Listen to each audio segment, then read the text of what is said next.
orang-orang yang sudah bergereja dan sudah melayani apalagi, ini akan sangat menolong kita bagaimana kita berjemaat. Supaya setiap kita itu tertanam dengan benar. Supaya masing-masing jiwa itu punya rumah. Gak ada domba Kristus yang tanpa kandang. Kalau tertanam itu harus betul-betul tertanam dengan cara yang baik, tertanam dengan cara yang benar. Kalau kita nggak tertanam, itu seperti carang yang tidak menempel pada pokok anggurnya. Mana bisa berbuah, apalagi berbuah lebat. Bukannya malah kering kerontang nanti dibuang.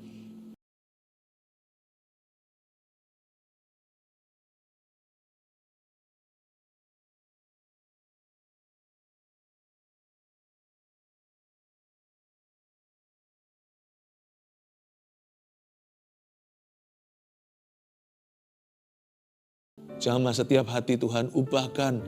Tidak seorang pun boleh jadi yatim piatu rohani. Bantu setiap dombamu memperoleh, ya Tuhan Yesus, tuntunan rumput hijau, air tenang.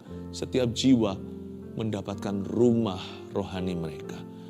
Berbicaralah kepada kami, beri kami blueprint-Mu dari masa lalu.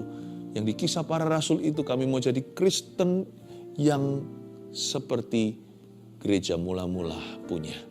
Kami tidak mau berubah. Kami tidak mau berubah warna, kami tidak mau suam-suam kuku, kami mau tetap itu kasih mula-mula yang pernah rasul-rasul miliki.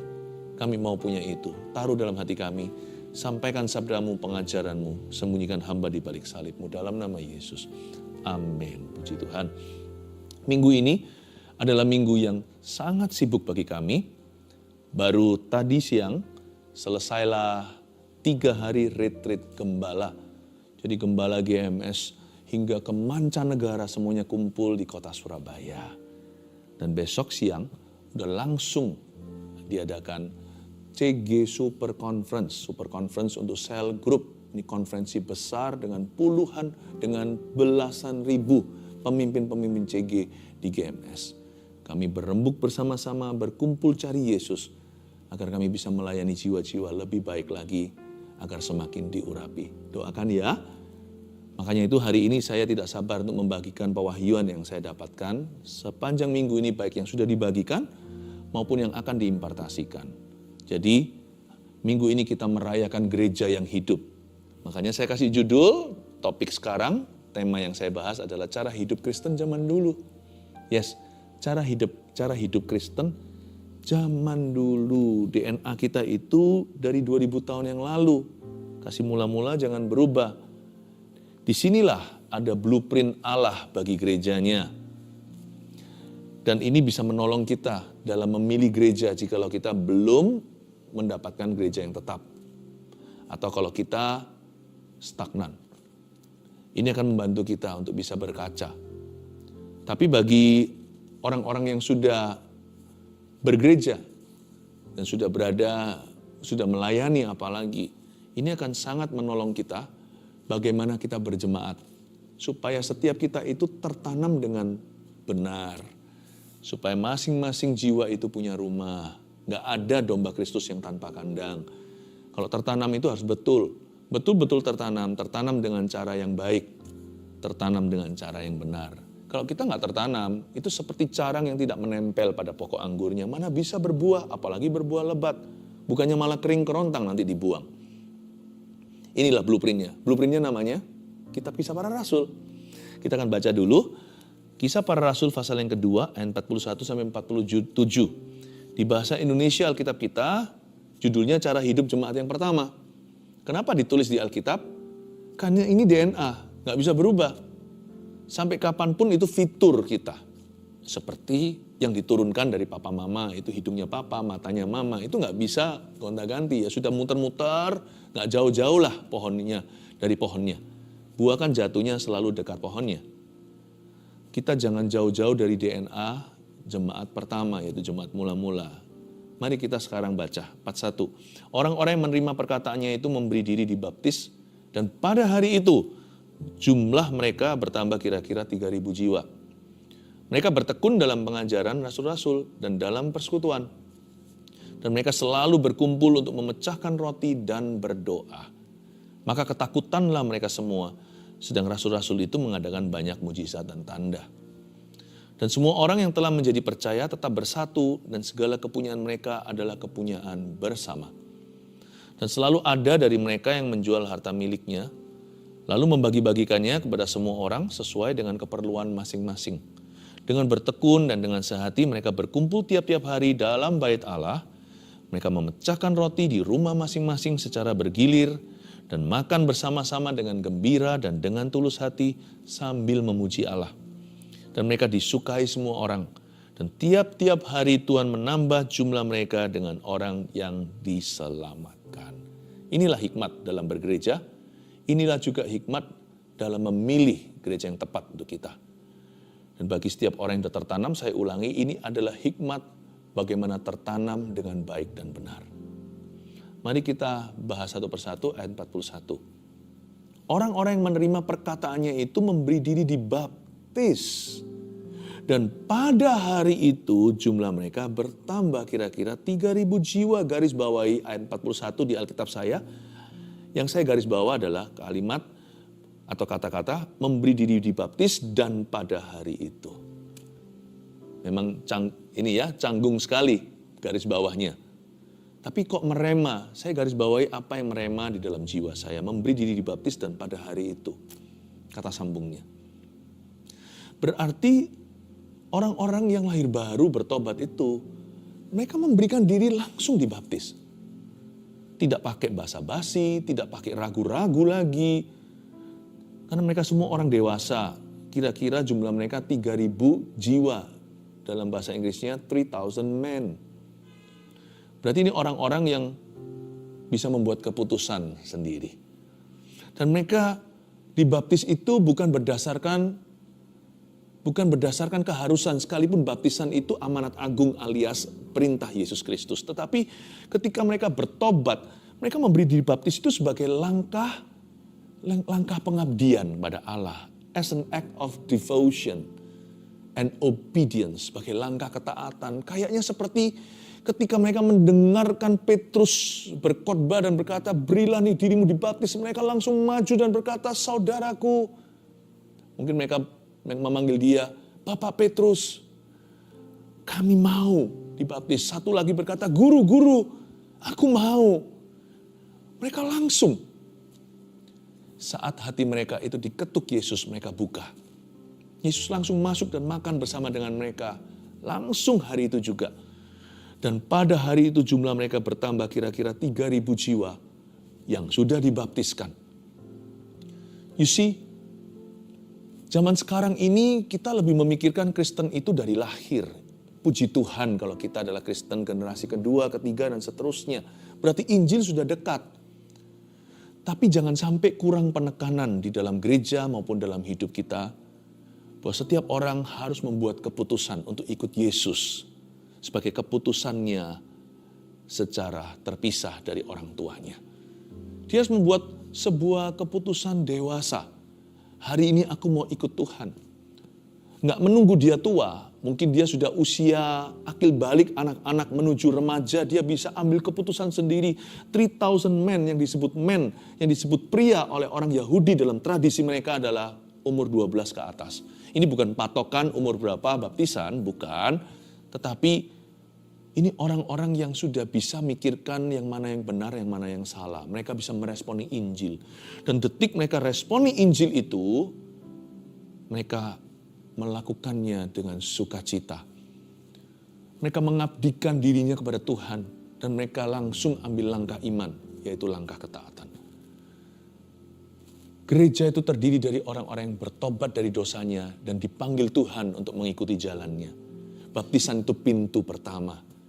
Memang baptisan tidak menyelamatkan. Kalau menyelamatkan berarti kan penyamun di samping Yesus kan gak selamat. Buktinya dia di Firdaus. Tapi orang yang diselamatkan tidak akan menolak baptisan. Orang itu pasti dengan senang hati berkata, aku bersedia. Seperti orang menikah ya. Menikah kan bukan karena janji nikahnya. Tapi kan karena dia cinta. Karena mereka jatuh cinta. Tapi saat mereka dinikahkan, gak mungkin keberatan berkata, I do, atau saya bersedia. Baptisan itu angkat tangan ke Tuhan dan berkata, saya bersedia. Aku mau ikut Yesus, ku tak ingkar, ku tak ingkar. Ayat 42, mereka bertekun dalam pengajaran rasul-rasul dan dalam persekutuan. Titik, berhenti di ayat 42a.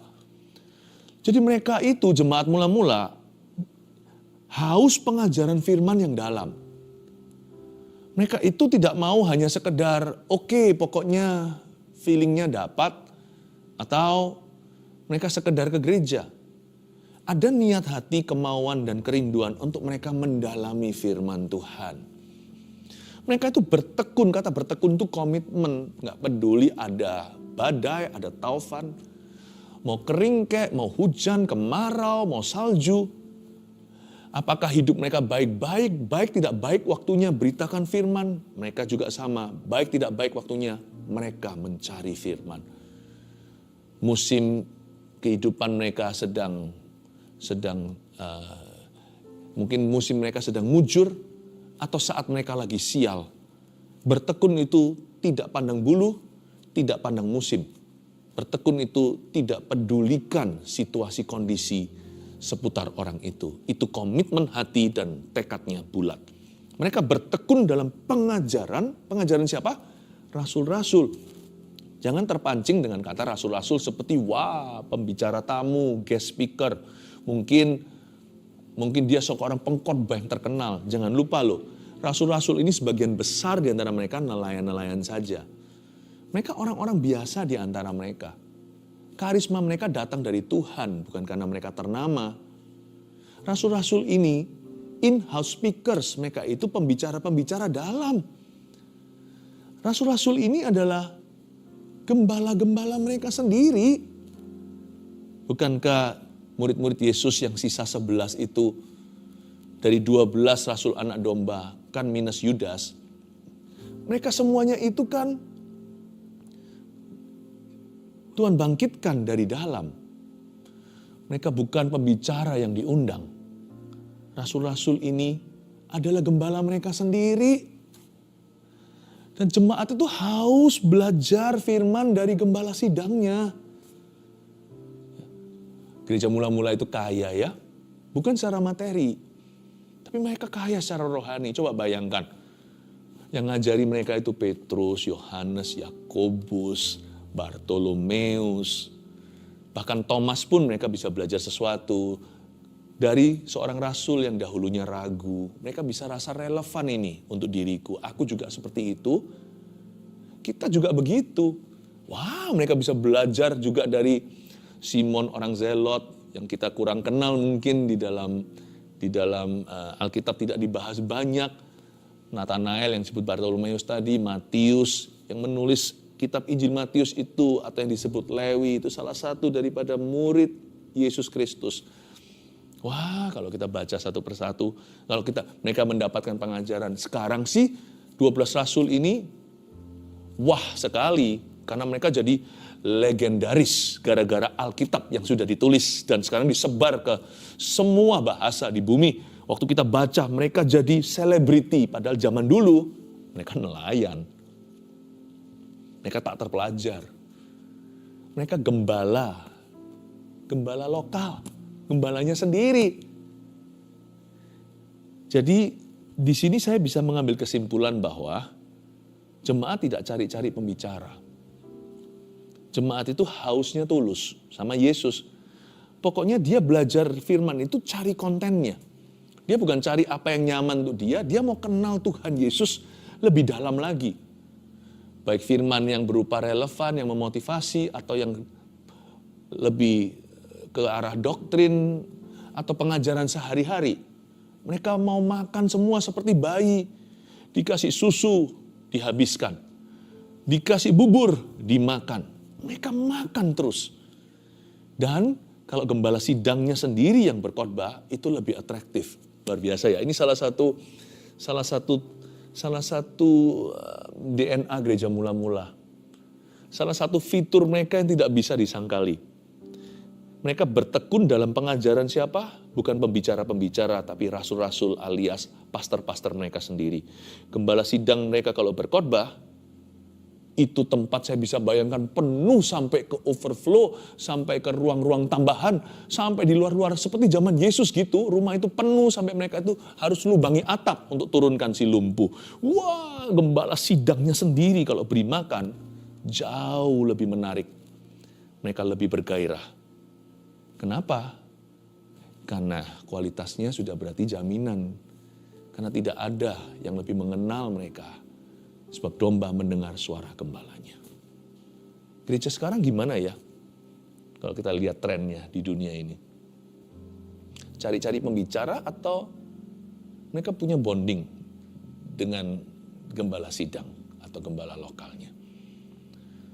Saya percaya gembala sidang yang Tuhan taruh di hati seseorang adalah yang kita dengarkan suaranya.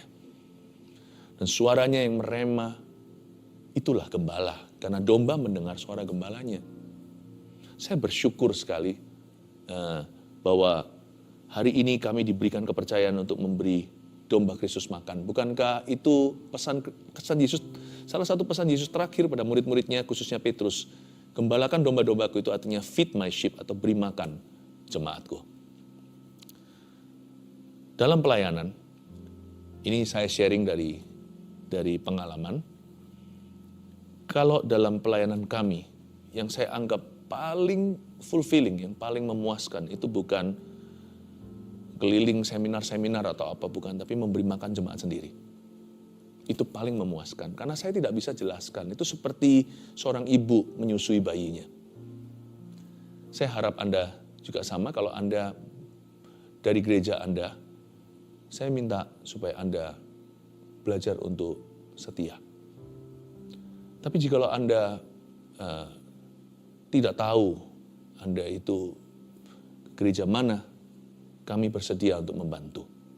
Tapi kalau Anda sudah tahu, puji Tuhan, saya berdoa supaya Anda bertumbuh dan mari serius perhatikan visi, misi, dan juga konten daripada firman yang diajarkan dalam gerejamu. Dan untuk jemaat GMS yang saya kasihi, to whom I am a pastor, kepada siapa saya menjadi gembala, saya bersyukur setiap hari untuk Anda. Seperti Paulus dalam suratnya menuliskan begini, engkaulah ladang pekerjaanku, engkaulah mahkotaku, jemaat yang kubanggakan dan kucintai. When was the last time I told you that I love you?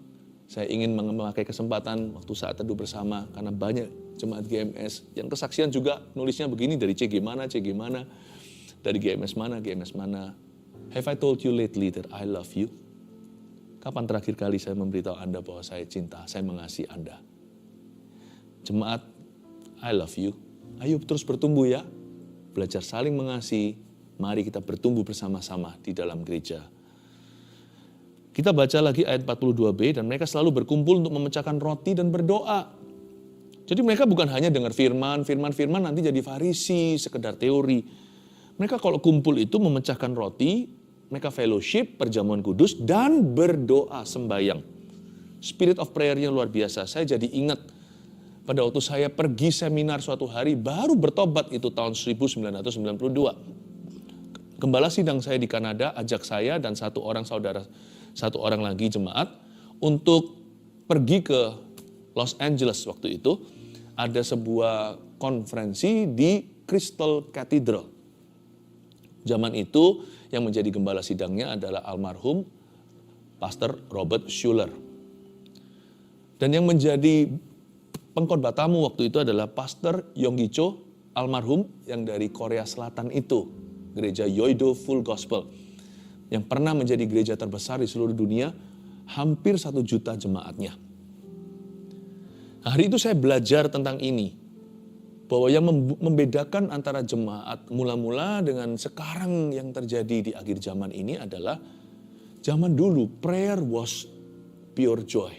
Doa itu sukacita. Ada kalimat Tuhan di Yesaya bunyinya begini, ini adalah kata-kata Nabi.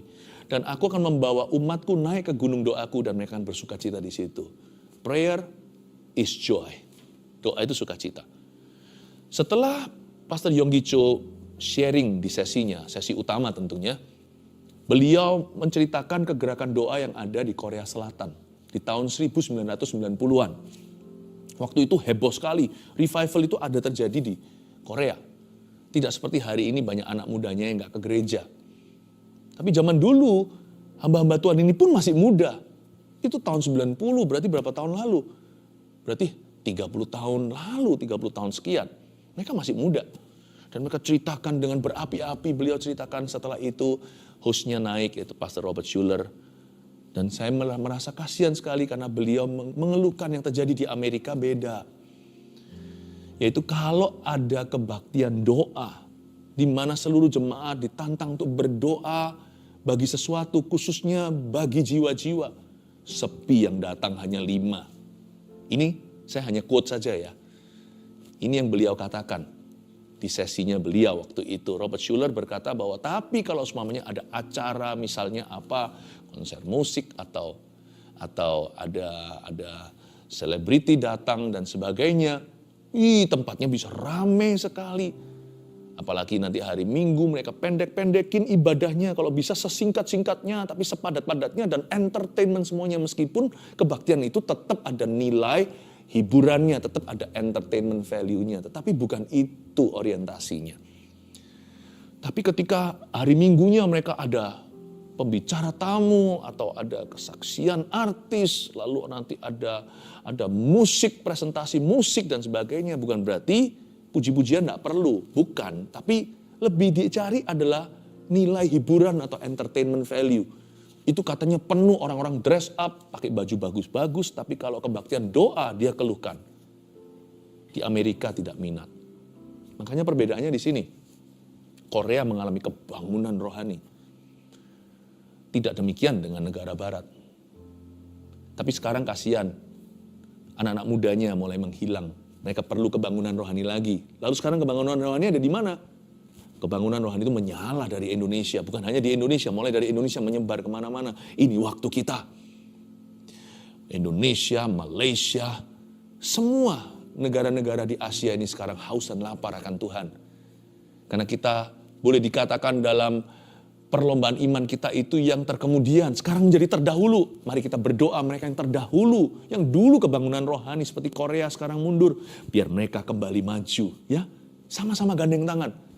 Gereja-gereja negara-negara dibutuhkan lebih banyak kebangunan rohani. Kita bukan saingan. Mereka bertekun dalam pengajaran rasul-rasul dan dalam persekutuan, dan mereka selalu berkumpul untuk memecahkan roti dan berdoa. Prayer is joy. Doa itu sukacita. Ayat 43, maka ketakutanlah mereka semua. Sedang rasul-rasul itu mengadakan banyak mujizat dan tanda. Loh, kok mengadakan tanda mujizat, kok orang jadi ketakutan? Kan bukan setan, kan Tuhan. Coba perhatikan lagi, kata ketakutan di sini bukan ngeri. Kata ketakutan di sini awesome, mengagumi. Kata ketakutan di sini itu karisma, karismatik, artinya bukan denominasi tetapi berkarisma. Wah, Tuhan itu begitu wibawa. Tuhan itu serba bisa, tiada yang mustahil baginya. Lewat para rasul. Jadi the anointing was real. Hamba-hamba Tuhan zaman dulu 2000 tahun lalu itu penuh urapan. Bahkan yang menyertai pelayanan mereka itu adalah Tuhan sendiri lewat signs, wonders, and miracles. Lewat tanda, mujizat heran. Tidak menjadi perdebatan tuh malah justru zaman itu ya. No anointing, tidak ada urapan, sama dengan tidak ada kualifikasi dalam pelayanan. Tidak qualified untuk pelayanan. Karena zaman dulu kualifikasi itu bukan sekolah teologi. Bahkan bukan sarjana teologi ya. Jangan lupa ya, zaman dulu masih dipimpin rasul-rasul awal itu mereka semua sebagian besar ex-nelayan. Apanya sarjana? Paulus lain. Paulus ini belajar dari satu universitas equivalent atau setara dengan universitas hari ini di bawah gemblengan Gamaliel, seorang guru besar. Profesor lagi zaman itu. Kalau Petrus dan kawan-kawan, gereja mula-mula ya kan, mereka itu dari mana? Oh, jemaat itu tahu kalau hamba Tuhan ini tulen. Dari urapannya. Dari urapan. Sekarang beda.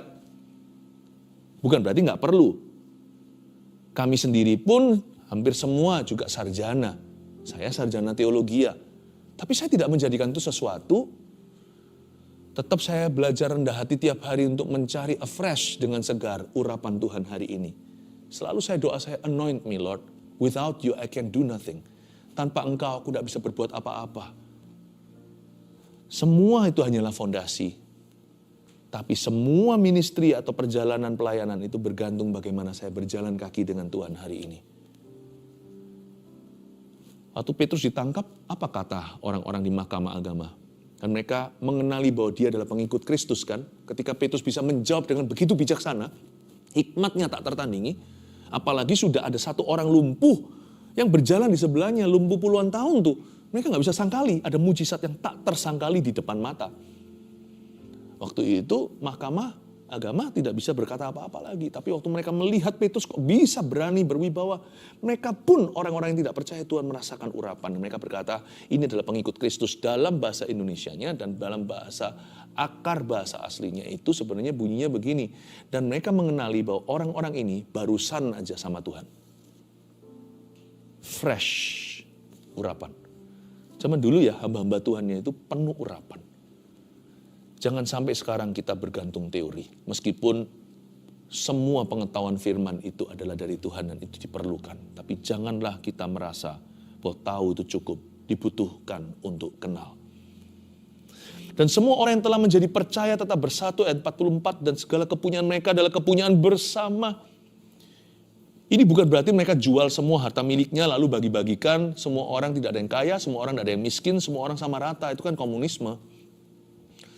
Di sini ada sesuatu yang mempersatukan mereka. Baca sekali lagi, dan semua orang yang telah menjadi percaya tetap bersatu. Kata tetap bersatu, ada suatu unsur yang mempersatukan. Dan segala kepunyaan mereka adalah kepunyaan bersama. Ini adalah sharing hati, artinya sharing kehidupan. Mereka itu hidup di dalam satu payung bersama. Ini bukan jual semua yang mereka miliki, tapi sesuai kerelaan.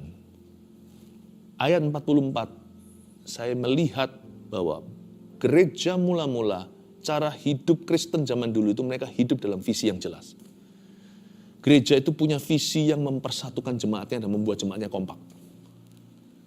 Di mana hari ini banyak gereja tidak menuding siapa-siapa, kita harus introspeksi sendiri, jangan sampai kita sendiri seperti itu. Banyak gereja tidak punya visi dan misi yang jelas. Nggak punya blueprint. Ada sebuah unifying vision. Ada satu visi yang mempersatukan mereka, membuat jemaat mereka kompak, sehingga merasa seperti gereja itu kepunyaan bersama. Hidupku pun, kuberikan satu, kuberikan kepadamu. Dan mereka saling memberikan hidup dan membagi hidup kepada sesamanya dalam gereja mula-mula. Ayat 45, dan selalu ada dari mereka yang menjual harta miliknya. Nah, baru di sini masuk materi, lalu membagi-bagikannya kepada semua orang sesuai dengan keperluan masing-masing. Salah satu tanda kebangunan rohani terjadi adalah adanya generous giving. Atau adanya generous sharing. Atau adanya hati yang suka memberi dan suka berbagi. Tapi tidak pakai manipulasi. Ingat ya, di dalam gereja yang hidup, persembahan itu sukarela. Bahkan persembahan persepuluhan itu pun sukarela. Tapi bagi yang memberikan, saya pemberi persepuluhan, saya nggak ngomong gini ngaku-ngaku, tapi karena saya perlu mengajarkan dari teladan, saya jarang berkata demikian. Bagi saya dan keluarga saya, kami yang mempraktekkan, memberi persembahan persepuluhan bagi kami itu adalah perintah Tuhan. Saya nggak diperintah siapa-siapa kok saya kasih. Itu saya dari kesadaran sendiri. Dari kerinduan sendiri, dari kasih. Tidak untuk pamrih dapat berapa kali ganda, nggak ada gitu-gituan saya sama Tuhan. Tapi bagi kami sekeluarga, His wish is our command. Keinginan Tuhan atau gak usah disebut perintah deh di Alkitab. Cukup aja ada di situ sebagai sebuah sesuatu yang baik untuk dilakukan, saya akan anggap itu perintah dari Tuhan. Bagi kami yang melakukan itu perintah. Tapi sebenarnya sesungguhnya dari sisi gereja yang hidup, gereja yang benar, jemaatnya melakukan itu semuanya adalah kesukarelaan. Makanya di sini dikatakan mereka membagikan kepada semua orang sesuai dengan. Tidak ada paksaan, sesuai dengan keperluan masing-masing, bukan hanya kebutuhan, tapi juga kerelaan. Ada generous giving. Salah satu tanda kebangunan rohani sudah datang adalah orang-orangnya nggak pelit-pelit, orang-orangnya nggak egois, orang-orangnya nggak selfish, nggak mikirin diri sendiri. 46. Dengan bertekun dan dengan sehati mereka berkumpul tiap-tiap hari dalam bait Allah. Luar biasa nih, mereka kumpul tiap hari loh di Bait Allah. Tiap hari, bukan tiap minggu. Gak usah dicontoh mentah-mentah, tetapi kita bisa melihat hati mereka. Mereka berarti mereka itu looking forward to church. Mereka itu setiap hari, misalkan kita setiap minggu, kita itu menanti-nanti mengantisipasi, aduh kok lama ya baru minggu depan ke gereja, bukan begini malahan. Ke gereja lagi, males aku harus seret-seret kaki keluar dari ranjang dan dari kamar untuk masuk, untuk keluar pintu lalu menuju ke kendaraan. Enggak. Ketika mereka pulang gereja itu mereka sedih. Aduh, kok baru minggu depan ya? Mereka sedih, mereka antisipasi. Mau ke gereja itu mereka senang. Saya bersyukur saya melihat hal-hal seperti itu dalam gereja yang saya gembalakan. Bahkan anak kecil hari Sabtu pada nggak mau nge-game. Maunya pergi ke ibadah pra-remajanya. Ya, di tempat kebaktian umumnya, gedung yang sama tidak dinomor-duakan. Haleluya. Berapa jam sebelumnya mereka sudah minta sama papa mamanya, sudah pakai baju, udah rapi. Saya dengar kesaksian ini bukan 1, 2, tapi ratusan. Itu salah satu tanda bahwa the Spirit is alive in that church. Saya bersyukur, saya berdoa supaya semua gereja juga begitu ya. Dan saya doa, sungguh-sungguh saya tulus berdoa supaya semua gereja demikian. Dan gereja yang sudah begitu, jangan sampai berubah warna, jangan sampai luntur. Looking forward to church. Mereka itu mengantisipasi, rasanya sudah nggak tahan. Kalau ini tiap hari lagi, kalau mereka pulang mereka rasa, aduh lama ya berapa jam lagi. Mereka memecahkan roti di rumah masing-masing secara bergilir, bukan hanya ke Bait Allah, tapi mereka di rumah masing-masing. Inilah CG zaman dulu atau kelompok sel itu. Mereka memecahkan roti di rumah masing-masing secara bergilir dan makan bersama-sama dengan gembira dan dengan tulus hati. Kenapa dulu bisa ke gereja tiap hari, sekarang nggak bisa? Karena society masyarakat beda. Zaman dulu itu mereka bercocok tanam atau nelayan. Zaman sekarang itu sudah ada jam kantor, bedalah dunianya. Tapi hatinya itu loh tetap harus sama. Tapi mereka itu juga memecahkan roti di rumah masing-masing secara bergilir. Mereka giliran hari ini ke rumah A, besok ke rumah B, giliran di area itu. Disinilah kehidupan CG kelompok selnya itu ada. Pengembalaan dalam jumlah kecil, pemuritan. Dan gak hanya itu, mereka makan bersama-sama dengan gembira dan dengan tulus hati. Coba garis bawahi, dengan gembira dan dengan tulus hati mereka makan bersama, alias gak pingin pisah. Salah satu culture yang saya lihat di gereja yang saya saksikan adalah salah satu kebudayaan. Ini bukan kebudayaan Indonesia, Asia, ini kebudayaan gereja per gereja. Yang saya lihat di gereja yang setiap hari, setiap minggu yang saya saksikan adalah kadang-kadang kalau sudah berkata, baik, oke, ketemu ya minggu depan atau ketemu akhir pekan atau ketemu berapa hari lagi, itu nanti berapa meter jalan berhenti di situ ngobrol lagi. Berapa meter sampai di parkiran juga nggak masuk ke mobilnya, ayo. Ini nggak masuk ke mobilnya. Nanti setelah ngobrol-ngobrol gitu ya, udah mau pisah nih, sudah di gerbang gereja keluar atau di gerbang rumah, ini misalnya kelompok sel atau CG-nya. Lalu masih ngobrol-ngobrol lagi setengah jam lagi. Rasanya itu nggak tega pisah gitu loh. Itu yang disebut bersama-sama dengan gembira dan dengan tulus hati. Bukan aku nggak suka gereja, banyak gosipnya. Bukan gitu, bukan orang trauma, bukan orang sakit hati, bukan orang kepahitan. Ayat 47 terakhir, sambil memuji Allah. Puji-pujian tentunya, dan mereka disukai semua orang. Dan tiap-tiap hari Tuhan menambah jumlah mereka dengan orang yang diselamatkan. Mereka disukai semua orang, itu disegani. Berarti dikagumi, termasuk dibenci. Dibenci oleh orang-orang yang iri. Mereka disukai semua orang itu berarti hidup jemaat gereja mula-mula itu jadi berkat. Jadi apa? Jadi berkat, makanya disukai. Tentunya ada perkecualian. Gereja mula-mula tidak sempurna, ada Anania Safira yang gak jadi berkat. Itu kayak gitu sama Petrus, bayangkan dia kalau sama rekan-rekan bisnisnya seperti apa. Anania Safira itu salah satu member utama, salah satu member awal. Ya tetaplah gereja gak akan ada yang sempurna sampai kapanpun, tapi mereka disukai semua orang. Secara umum kita berkata, jemaat mula-mula itu hidupnya jadi berkat buat orang lain, bahkan jadi jawaban. Dan Tuhan tiap hari menambahkan jumlah mereka dengan orang yang diselamatkan, karena jemaat itu gak hanya jadi berkat, tapi jemaat itu juga bergerak. Jemaat mula-mula itu bergerak dalam menjangkau sesamanya. Api penginjilan sungguh-sungguh nyala, tidak perlu dibangkitkan di situ. Di situ terjadi api Injil membara. Oke, ditulis ya. Setiap ayat 1 poin, segera aja langsung rangkuman, lalu kita berdoa. Cara hidup Kristen zaman dulu, apa aja? Satu, mari kita berkaca, jiwa-jiwa yang lahir baru langsung dibaptis. Ya? Dua, jemaat haus untuk belajar firman dan berdoa. Sudah? Tiga, hamba-hamba Tuhan penuh urapan. Sebuah pesan untuk semua hamba-hamba Tuhan ini. Empat, visi misi gereja kuat dan mempersatukan jemaat. Lima, jemaat suka memberi dan saling menolong secara materi. Ingat tadi, gak pakai manipulasi, tergerak sendiri. 6, jemaat senang berkumpul dan hubungan mereka erat. Aduh, susah pisah. Suka berkumpul, hubungan mereka erat sekali. Peduli amat, gereja itu gereja besar atau gereja kecil, itu semua tergantung pengembalaannya. Gereja kecil, gegeran juga bisa. Gereja besar, akur juga bisa, juga mampu. Nomor 7. Jumlah jemaat terus bertambah karena kesaksian hidup mereka. Catat ya. Kalau Anda belum sempat mencatat semua, nanti kan bisa ditonton rerun-nya. Pastikan satu persatu sudah ada di buku catatanmu. Terimalah berkat dari Allah Bapa, Putra dan Roh Kudus.